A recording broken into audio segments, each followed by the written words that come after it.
Welcome to the Coriolis Force on Rotating Links calculator, which computes the forces acting on masses moving within rotating systems. Let's explore the inputs. First, select your unit system from the drop-down menu. You can choose between metric, using kilograms, meters, meters per second, and radians per second, or imperial, using pounds, feet, feet per second, and radians per second. For this demonstration, we'll use metric. Now enter your four input parameters. Mass m is the mass of your moving object. Radial velocity Vr is the velocity of the mass moving along the radius. Angular velocity omega is the rotational speed of the system. And radius r is the distance from the rotation center.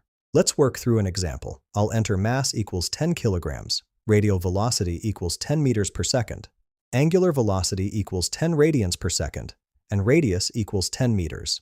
Click Calculate Forces. The calculator returns two critical values. The Coriolis force equals 2,000 newtons. This is the deflecting force perpendicular to the radial motion. The centripetal force equals 1,000 newtons. This is the inward force keeping the mass in circular motion. These forces are essential for designing rotating machinery and understanding dynamic behavior in rotating reference frames. Find the link in the description below.